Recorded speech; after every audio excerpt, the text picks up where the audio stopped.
Green feeling good after this win, 8 points on the night. Let's hear from him. What's up, everybody? Hey, Draymond, over here. What sort of sparked your defense in the second half? They only scored 42 points the first 3 or 4 minutes of the fourth quarter, and how much of that started with Kevon? Everything started with Kevon. I think all series we've done a good job of defending in the half court. So number one, what sparked our defense is taking care of the ball. Not turning the ball over, allowing them to get out in transition, and they had to play against our half-court defense.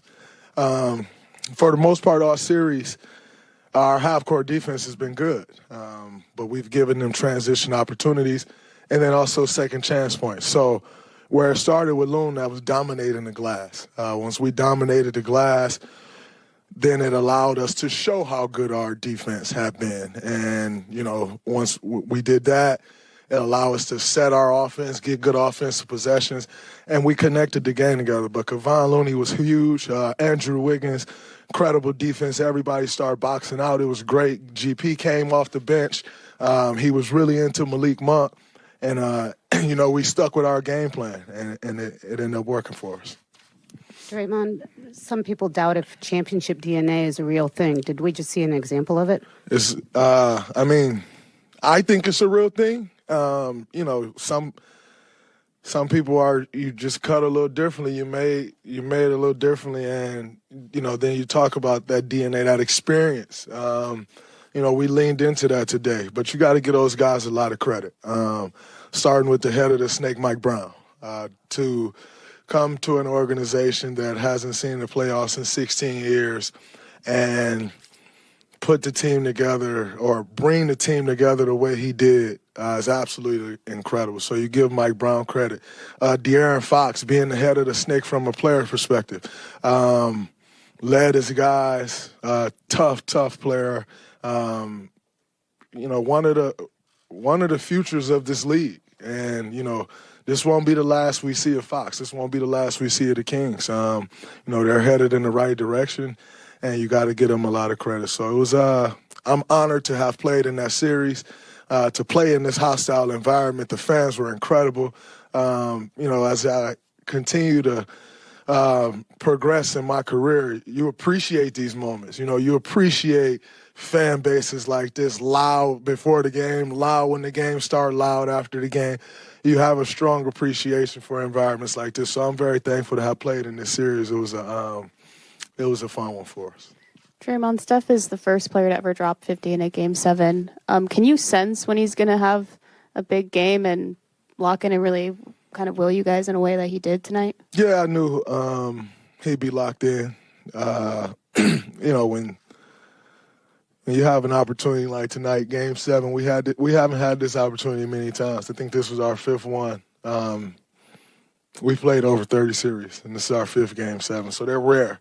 When you have rare situations, rare players do rare things, and Steph Curry was that tonight.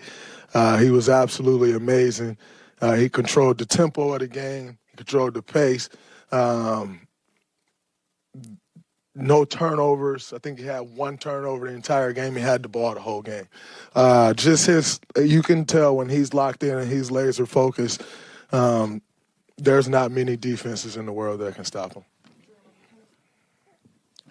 Hey, Draymond. You and Darren had a nice smack talk going throughout this entire series. And after the game, you guys had a nice moment together. If you don't mind sharing what you said to him in that moment. Just pay my respect. I've been in a lot of playoff series against a lot of different guys. And if I'm honest, you leave most with less respect for a lot of guys. Whether it's, how they act in the moment, how they step up to the pressure. I've lost a lot of respect for guys over the years in the playoffs. And then there are some that you gain respect for. There are some that you see and they're cut from that same cloth you feel like you're cut from. And Fox is one of those guys. And so I just paid my respect, man.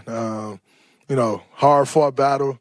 Obviously, he's on the wrong end of it. We've been there before. Like, I've been to a Game 7 and lost in the first round. That was my second year in the league. We did that against the Clippers. And it's a part of it. You know, you have to go through that to ultimately reach where you want to go. And so I was really just showing my love and respect for him as a competitor. I was honored to compete against him today, or this series. Draymond, you kind of alluded to my question when you were answering Maddie's.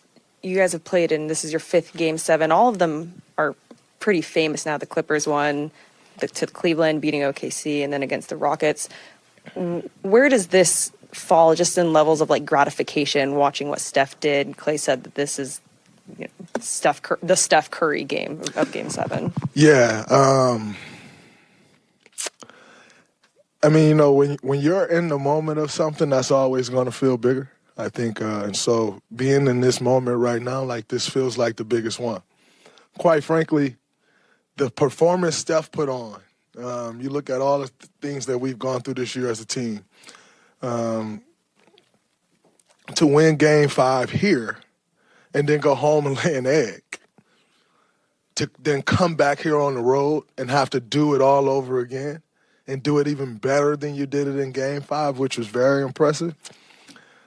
I think that speaks, that speaks volumes. Now, you talk about the last dance, the this, the that, and that takes things up another couple notches, you know. So this one definitely feels special, to watch Steph have the game that he had, total domination. Those are the moments that, you know, I'm a basketball fan. You know, as a fan, you can appreciate. As a teammate, that's the guy you want to go to war with, you know, those guys, not just Steph, you know, the guys that that's the guys you want to go to war with, but the way he performed, man, like, he left no doubt. And I think that's a beautiful thing. You know, we always talk about Game 7 and, you know, how big that is in sports. And to see a GOAT leave no doubt, it's absolutely incredible. Very quick turnaround for Tuesday night. Just early thoughts on the series against the Lakers. Totally different team, than they've been the last couple years. Since they've made those trades at the deadline, they've been an incredible team. I think they finished this regular season 20-9. LeBron is playing more off the ball than he ever has in his career, which is, I applaud. It's hard for a guy like that to make that transition, and he's seamlessly done it. And it's helped their team. Not that LeBron on the ball is a problem, but it's just allowed other guys to do more. So they're playing with confidence. Austin Reeves is playing with a ton of confidence. He's playing great basketball. Rui Hachimura is playing with a ton of confidence. AD is obviously AD. LeBron's LeBron. D'Lo has got it going those last couple games over the course of their last series. They have a bench, so it'll be a tough series. But that's what you expect as you move forward in the playoffs. But we're going up against a very good team. Looking forward to getting our game plan tomorrow, whatever that's going to be, and then, starting to put it to work on Tuesday. But it's a quick turnaround, so maximizing your recovery is important for us. Draymond, of course, you guys, you got the first 2 games at home, though. But we talked to Steve earlier about, the regular season record, which he said, it shouldn't even be talked about. And you have won your last 2 road wins in the playoffs, both here in this building. Just wanted to get your commentary on, how you guys are playing and want to continue playing on the road. Yeah. What was our regular season record overall? Yeah. What about our overall record? 44-38. Yeah, who cares? Regular season is regular season. It is what it is. We had our struggles.